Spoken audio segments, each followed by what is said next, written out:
A handsome single father falls in love with the woman of his dreams. She was a gorgeous woman with a smile that could light up a room. It was one of those, passionate things, a hot and heavy relationship. But when that bond is destroyed in a hail of gunfire, police look below the surface and discover things are not what they seem. There was a web of lies between all of these individuals. Detectives suspected that one of them was lying, but they couldn't figure out which one. And everyone who knew the victim is suspect in a case where deception and obsession explode with deadly consequences. He had to know this was a house of cards that was going to come crashing down. He was a possessive maniac. If he couldn't have her, no one would have her.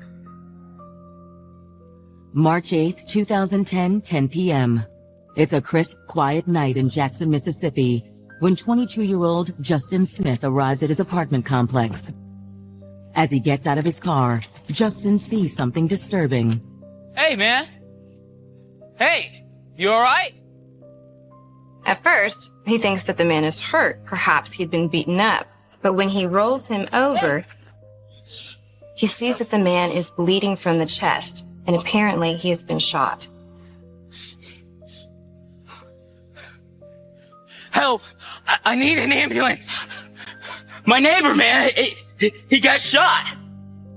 Police and paramedics are immediately dispatched to the scene, but it's too late. I'm not getting a pulse. He's unresponsive. When officers arrived, they found him. He was pronounced deceased on scene. Sir, did you find the body? Yeah, I did. I found him leaned up against the car, and I rolled him over to see if he's all right. Do you know him? Yeah, he's my neighbor. His name's Barry. Barry, all right. I'll tell you what. Step right here for me for just a minute. We may have some more questions. Just hang tight. It was sort of unusual to find a body that just laying out there at night. And he lived in this complex. The body was right next to a car, and there were keys on the ground nearby. So the police assumed it was the victim's car. They run the tag and learn the car is registered to 36-year-old Barry Odom. At that point, police are pretty sure they knew who the victim is, but they don't know who shot him and why they shot him, or even if the parking lot where he was found is the place where he was shot at.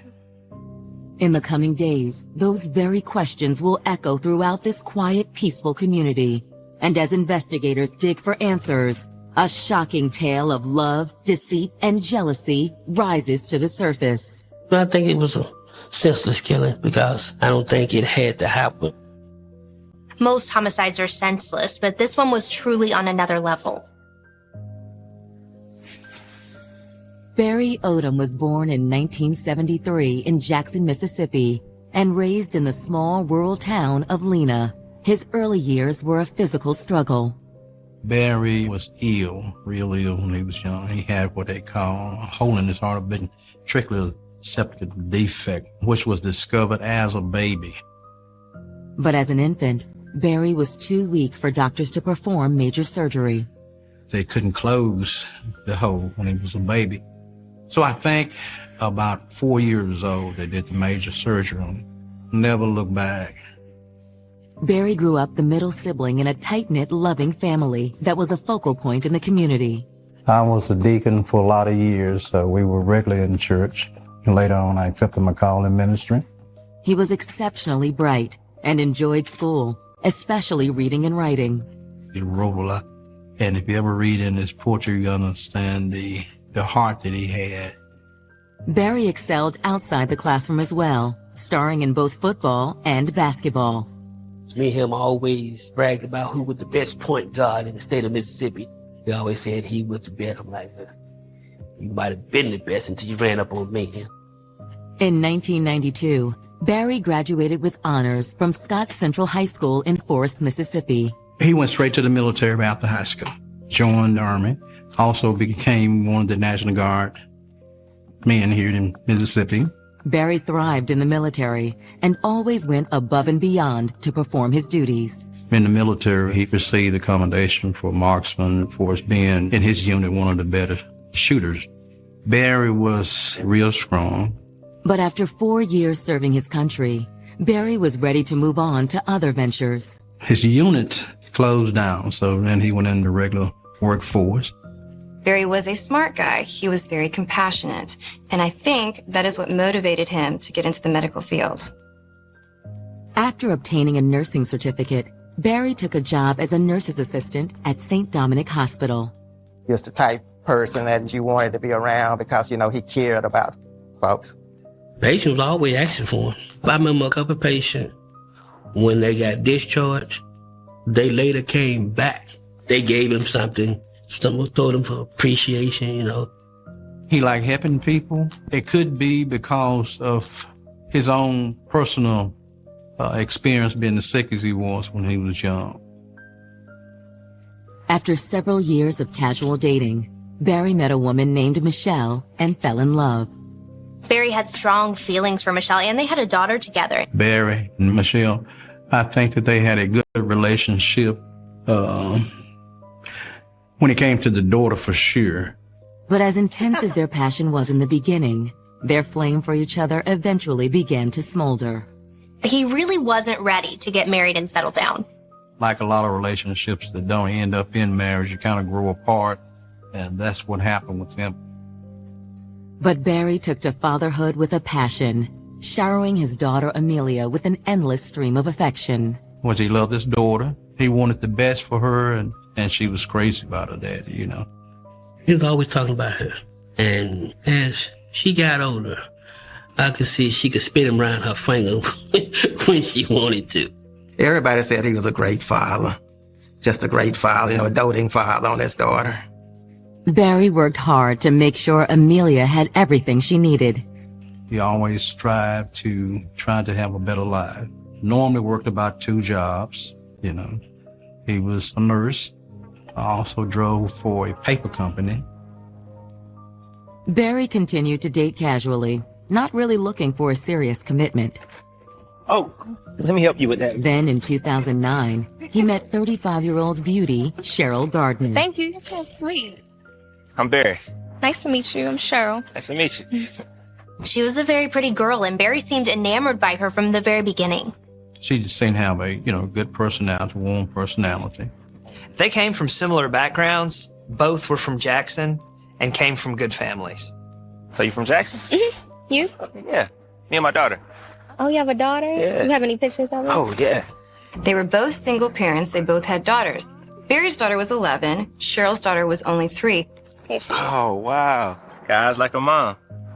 They both were very devoted parents. They really would do anything for their daughters. Cheryl still was in touch with her daughter's father, and they often shared co-parenting duties, but Barry was understanding of that. Barry and Cheryl's busy lives as single parents limited the amount of time they could spend with each other. So when they were able to get together, they made the most of it. Yeah. Barry and Cheryl's relationship was often intimate. On occasions, they did get hotel rooms to share intimacy. These are beautiful. Just like you. Thank you. Barry and Cheryl had a great relationship from all indication. It was one of those, you know, passionate things. Everything was going really well between the two of them. Their relationship seemed to be going in the right direction. But now, less than a year later, Barry's dead body lies in a pool of blood. For the police, the possibilities are wide open, and really there isn't all that much to go on initially. However, a startling discovery at the crime scene will soon reveal a tangled web of deceit and jealousy and send police hurtling into a hidden and mysterious double life. Neither one of them had any idea that the other existed. It seemed fate was smiling on single parents Barry Odom and Cheryl Gardner when they got together in the spring of 2009. It seemed like they was in love with each other. Cheryl and Barry were involved in a relationship. There was an intense relationship. But all that came crashing down on March 8th, 2010, when Barry Odom was found gunned down in the parking lot of his apartment building in Jackson, Mississippi. Hello, officer. Detective. What have we got so far? One male victim. Appears to be a gunshot wound to the chest. Any witnesses? This gentleman back here, he's the one that called it in. Says it's his neighbor. In order to unravel the mystery surrounding Barry's death, investigators first turned to Justin Smith, the neighbor who found Barry's body. See anything? No, I got here and I found him laying up against the car. I rolled him over to see if he was all right. And So you didn't actually see the shooting? no, No? You see anyone else around the area? Any cars leaving? no. No? But police are certain someone must have heard something. It was an apartment complex with lots of neighbors, and it was only 10 p.m. Most people were still up. In fact, Justin wasn't the only one who called 911 that night. Other neighbors called to report hearing gunshots in the parking lot. Investigators fan out and canvass the entire area, looking for potential witnesses. Could you tell me what you heard or saw? Well, at first I thought I heard firecrackers, but then I realized it was gunshots. 3 of them, I think. 3 shots? There were neighbors that reported hearing gunfire and shots fired, but these individuals didn't actually see anything. Police were hard-pressed to find witnesses for the crime because many of the residents stated that they were too afraid to investigate it themselves, or they just simply did not want to get involved. With no eyewitnesses to the crime, investigators shift their focus to clues at the scene. All right, so what do we got here? The victim has 2 gunshot wounds to the chest. We haven't found any shell casings around. That either means 2 things. Either the individual that shot him picked their own shell casings up, or there was a revolver that was used. It didn't seem likely that whoever shot Barry would linger in the area just to pick up shell casings, so it was likely a revolver. The neighborhood where Barry lived isn't the nicest part of town, and police wonder if the shooting could simply be a random crime. They didn't know right at that moment, what happened. It might have been somebody who was trying to rob him. It could have been a case of mistaken identity. Those crimes certainly happened, and police had to consider that a possibility. But a CSI does find something that casts doubt on any potential robbery motive: Barry's wallet. His wallet was in his pocket and it still had cash and credit cards in it. Underneath Barry's body, they also find his cell phone. Cell phones nowadays are enormously helpful for investigators. There are calls, text messages, and photographs. They can tell you where a person have been and who they were with. As Barry's body is removed from the scene, detectives head back to police headquarters to scour the phone for clues. But first, they have to make the call that no parent wants to receive. Hello? Hello, Mrs. Odom? Yes? My wife and I was home in bed. Who is it? And we received a call from Jackson Police Department. Sorry to inform you, we have found your son deceased in his apartment building. My wife, she went to pieces. She handed me the phone.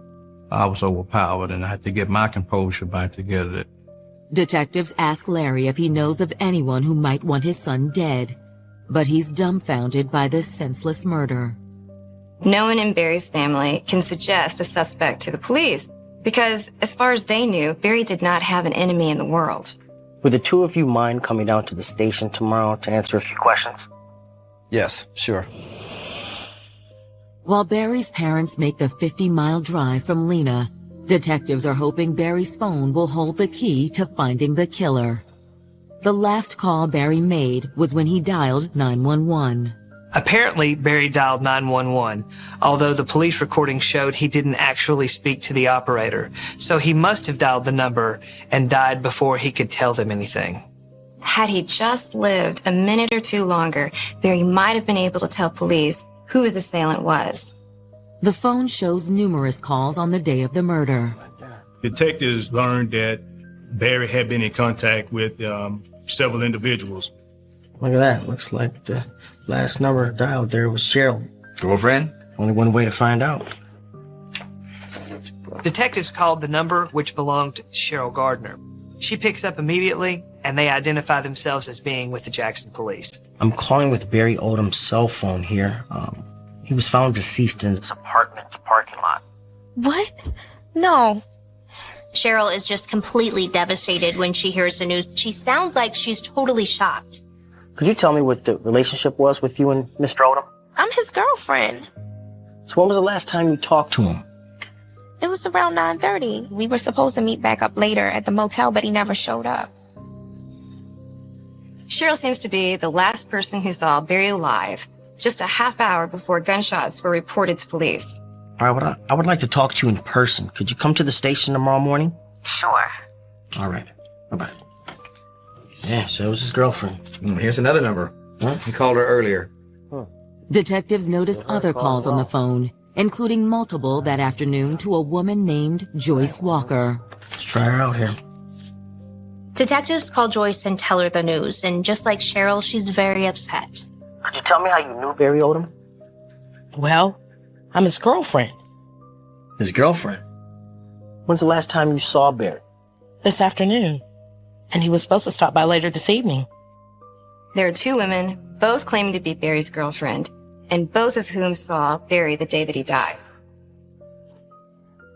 But when detectives interview Barry's two girlfriends the next day, they uncover a steamy love triangle that casts a wide range of suspicion and raises even more questions about why Barry Odom was killed. There was a web of lies between all of these individuals. Less than 12 hours after the senseless murder of 36-year-old Barry Odom, detectives in Jackson, Mississippi have zeroed in on a potential motive. Anytime you have a love triangle, there's potential for jealousy, and jealousy can lead people to do crazy things. Barry wasn't married. He was a single man. There was absolutely nothing wrong or immoral with him dating multiple women. But there may be consequences or repercussions. One or both of those women might not have liked it. Detectives have asked both Cheryl Gardner and Joyce Walker to come to the police precinct for questioning. But first, they meet with Barry's parents. Quite naturally, we wanted to know what had happened. They told us what time to come.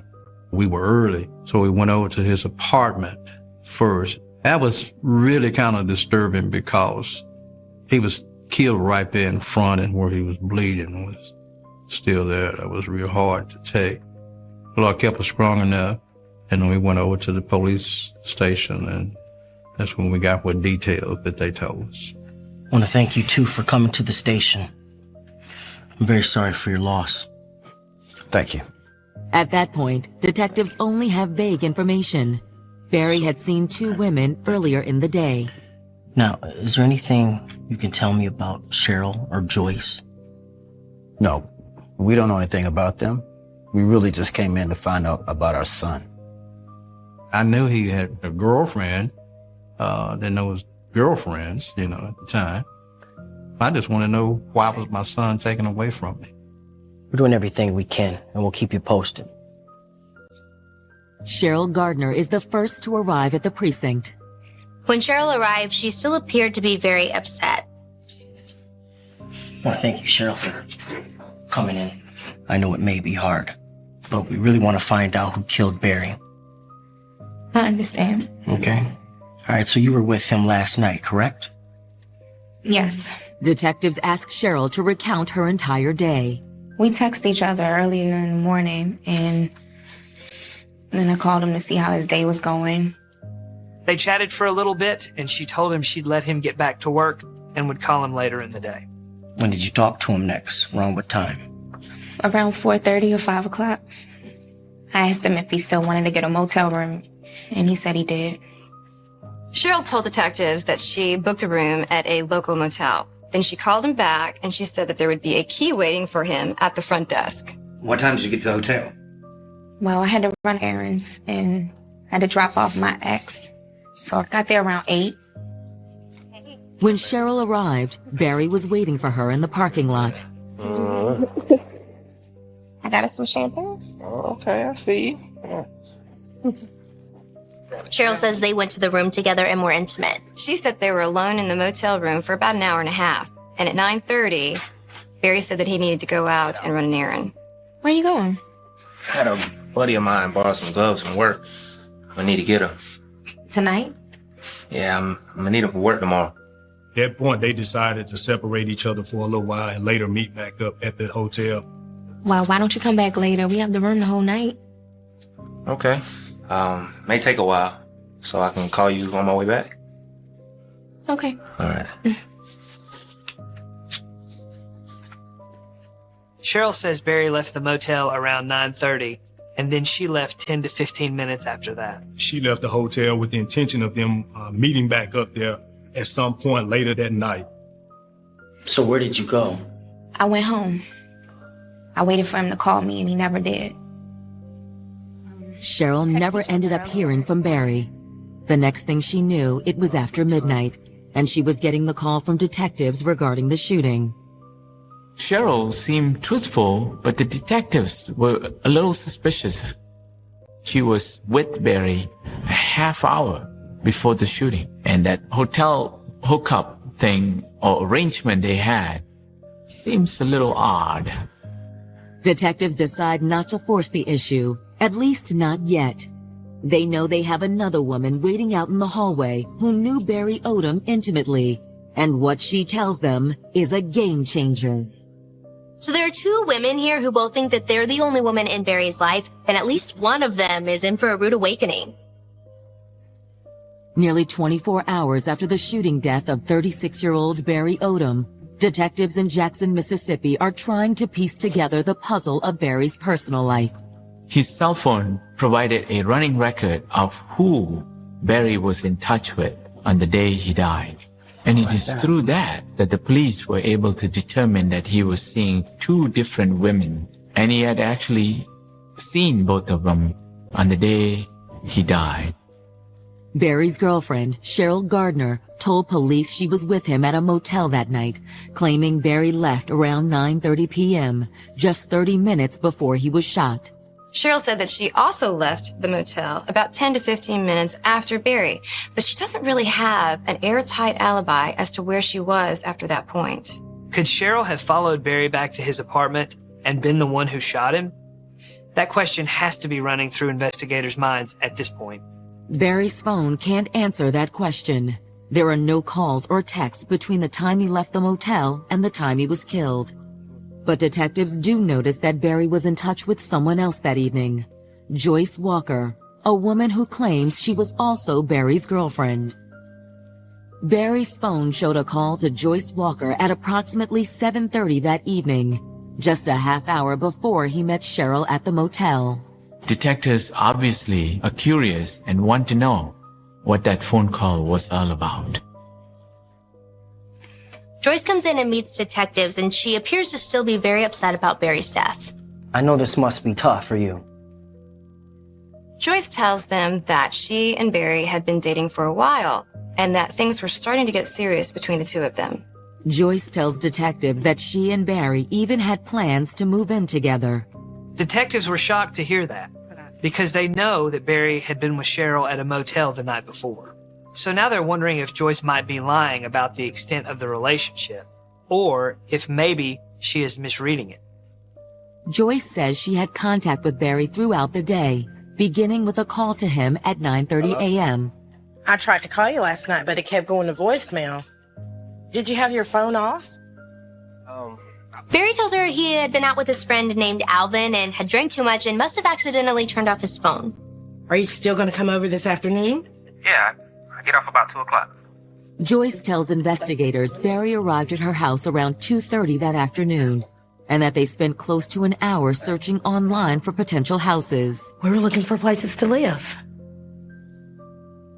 But I had to get ready for work, so Barry just left. And about what time was that?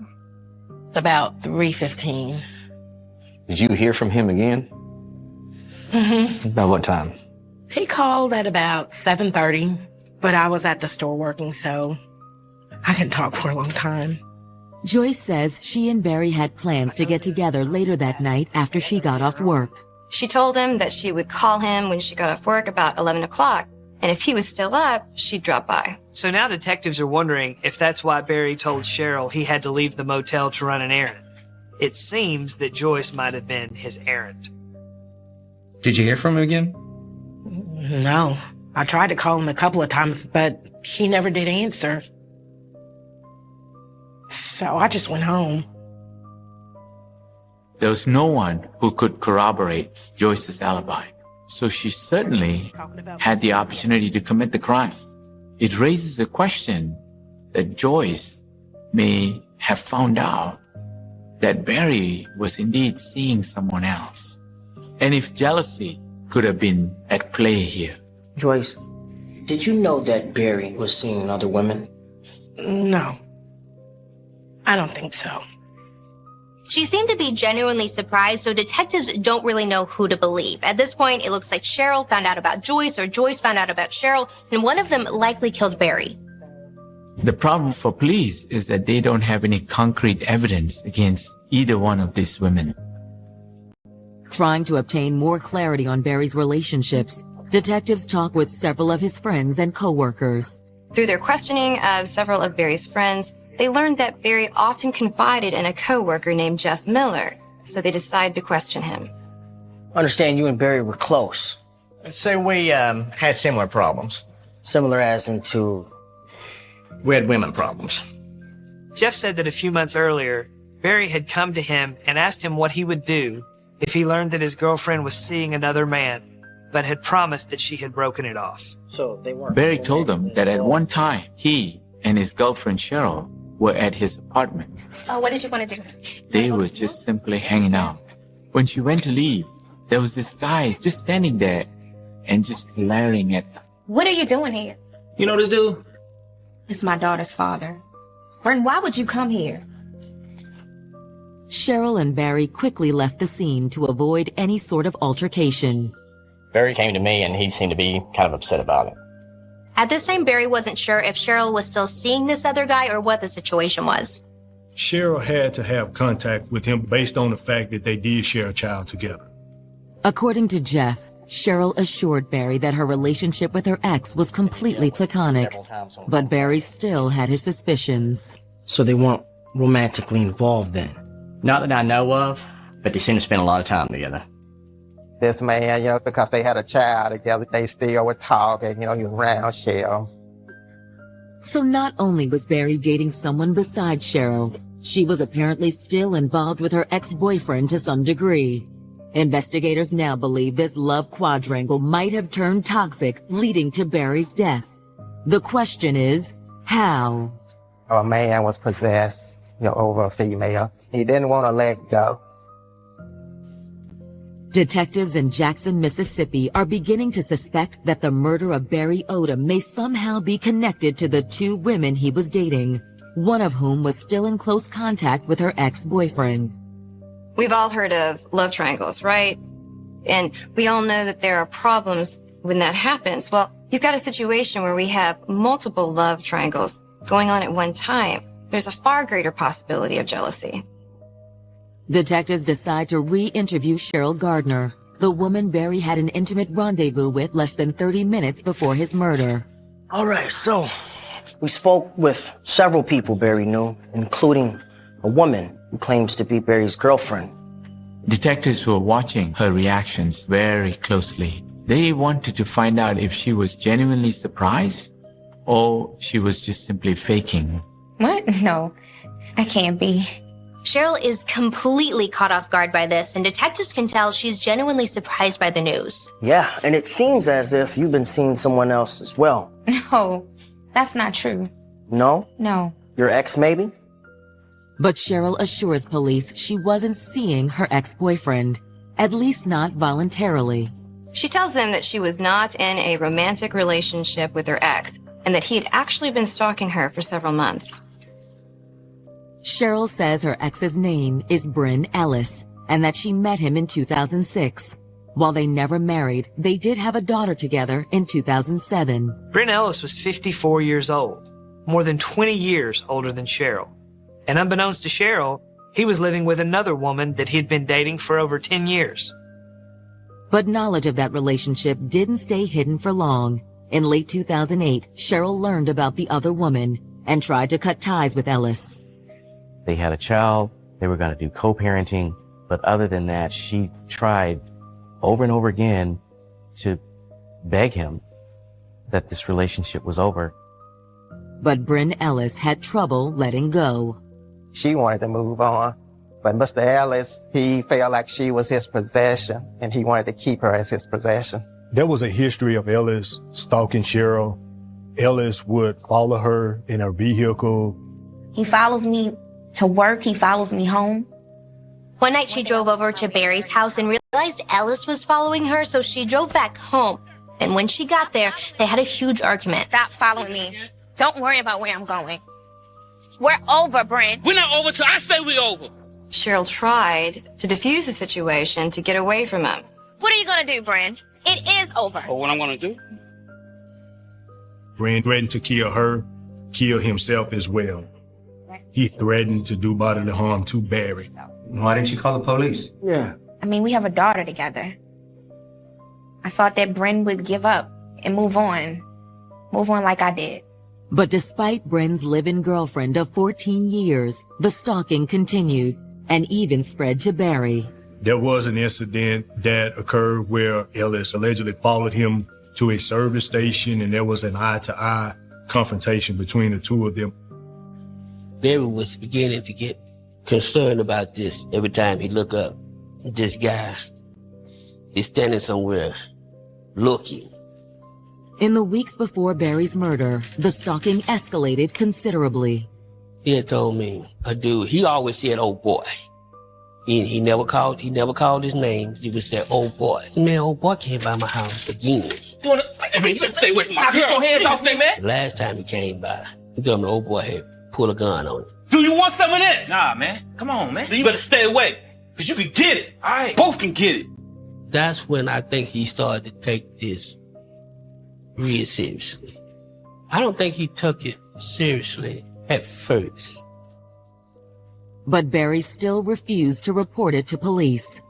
I think he maybe thought about not reporting it to police. The situation hopefully might go away. So that's when me and Barry started to meet at hotels because Bryn, he was stalking us. So when's the last time you saw your ex? Yesterday. Cheryl says that as she was preparing to meet Barry at the motel, Ellis called. He was trying to hide his van.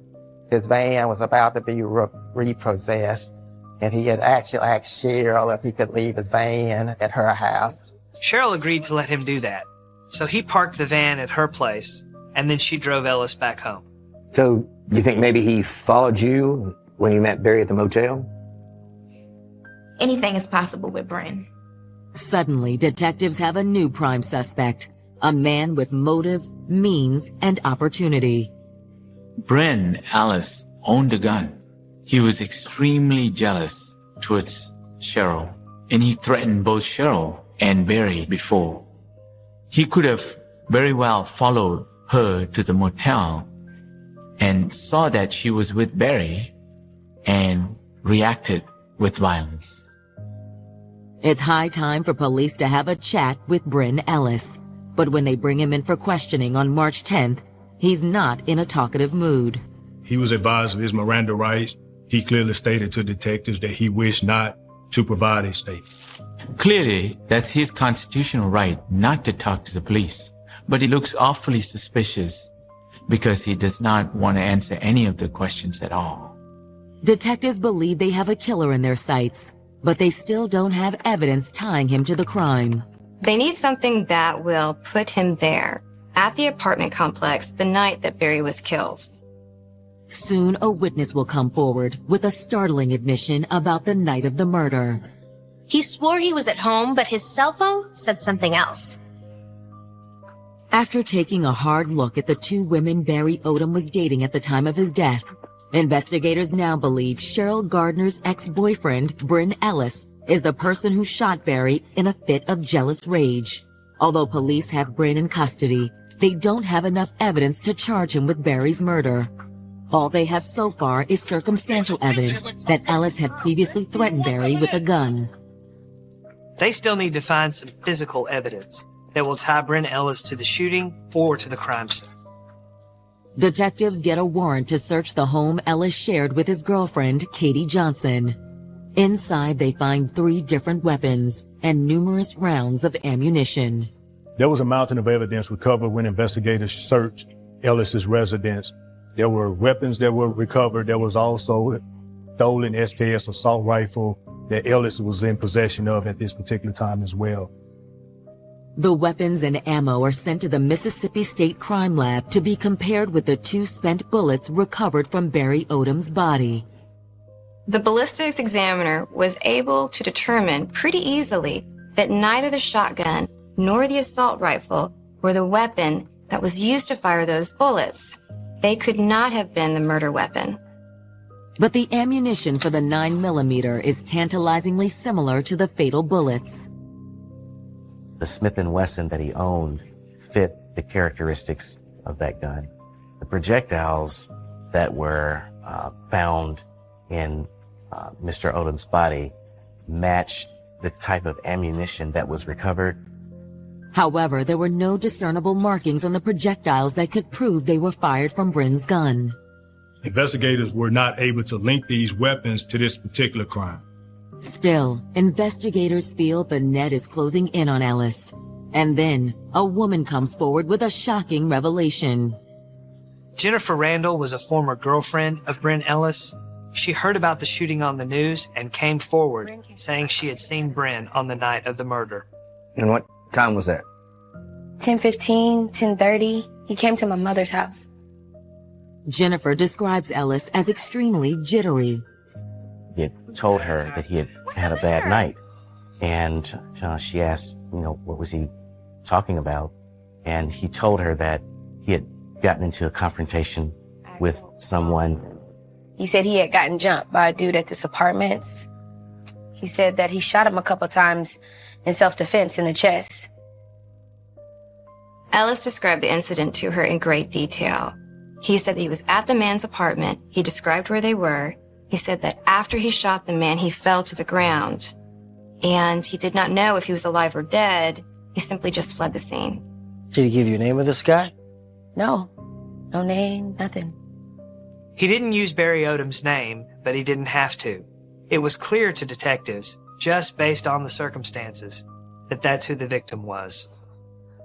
With Jennifer Randall's statement, police now have enough evidence to charge Bryn Ellis with murder. The news allows Barry's friends and family to finally exhale. It was a relief that the police was able to find out who done it. But there's still work to be done. Prosecutors know the case against Bryn Ellis is far from airtight. This was a circumstantial evidence case and not a direct evidence case. The trial of Bryn Ellis begins on October 2nd, 2013 in a Hinds County courtroom. Prosecutors begin by painting a portrait of a man who was unable to accept rejection. Our theory of the case, based on the witnesses and based on the evidence, is that Bryn Ellis was absolutely obsessed and very angry when Cheryl ended the relationship in 2008. He did not want his former girlfriend to move on in life. She's his possession. Nobody else can have her. Cheryl Gardner tried to end the relationship, tried to get away from him, but the problem was they had a daughter together, and Bryn Ellis used that as a way to keep her in his life. It was the ball and chain that prevented her from escaping from him. When Cheryl began dating Barry Odom, Bryn Ellis's possessiveness morphed into a jealous rage. He was this jealous guy, who didn't want her to be with this other man, even though he had a girlfriend of his own that he had lived with for at least a decade. You have Ellis that was staying with another lady together. She had no knowledge of Cheryl. She didn't even know that Ellis and Cheryl shared a child together. The prosecution argues that in the weeks before Barry's murder, Ellis's obsessive behavior escalated. Once he made it clear that he was not going to leave her alone, he started to follow her. Everywhere she looked, everywhere she stopped, Mr. Ellis was there. Cheryl was afraid of the threats that Ellis had made, and Barry believed that Ellis wanted to do bodily harm to him. Mr. Odom felt threatened, and he decided to discuss it with his sister. She ended up giving him a gun to protect himself. Baby's sister did say he asked her about her gun. And when I heard that, I'm like, yeah, this is real serious. I'm like, this is real serious now. Baby's asking about a gun. I'm like, this is real serious. The state claims it all came to a head on the night of March 8th, 2010, when Bryn Ellis suspected Cheryl and Barry were going to meet. Cheryl and Barry had arranged to meet at the motel because they were afraid of Bryn Ellis. Prosecutors say Bryn set his plan in motion by asking Cheryl for a favor. To keep the peace, Cheryl agreed. The state believes after dropping his van off at Cheryl's house, Bryn used his live-in girlfriend's car to inconspicuously stalk Cheryl and Barry. After Cheryl gave Bryn a ride back to his place, he must have followed her to the motel where he saw her meet Barry in the parking lot. He probably was furious after seeing them. He followed Mr. Odom to the apartment complex. I think he probably confronted him outside there. And unfortunately, Mr. Odom didn't have any protection. Didn't I tell you to leave her alone? What you talking about, man? Didn't I tell you to stop seeing her? She's mine. Jennifer stated that Ellis had indeed confessed to her that he had shot an individual at an apartment complex that he stated tried to jump on him. There was no physical evidence to show that Barry attempted to jump Ellis. Barry was not armed. There were no witnesses that reported hearing a fight, a disturbance, or anything like that prior to his death. What you doing? She's mine. The defense argues that there was no direct evidence that Bryn Ellis followed Cheryl and Barry to the motel, and no proof that his gun was used to kill Barry. They say Ellis was at home at the time of the murder, and he was nowhere near the motel or Barry's apartment. The prosecution has an ace up its sleeve: Bryn Ellis's cell phone records. Mr. Ellis' cell phone records would put him in the vicinity of where the shooting took place. It also showed that he had called Jennifer Randall from that same location, which corroborated her story that he had come to see her that night. The prosecution rests its case, and now all eyes are on the defense. But instead of making the jury sit through more testimony, they decide to lean on the crutch of reasonable doubt. The defense did not call any witnesses, not even Bryn Ellis. They didn't think that the prosecution proved that Ellis was there and he fired the fatal shot. The defense were hopeful that the jury had some doubts in their mind. However, it appears that any doubts the jury may have had were erased by the prosecution's case. The jury takes less than 6 hours to reach their decision: guilty.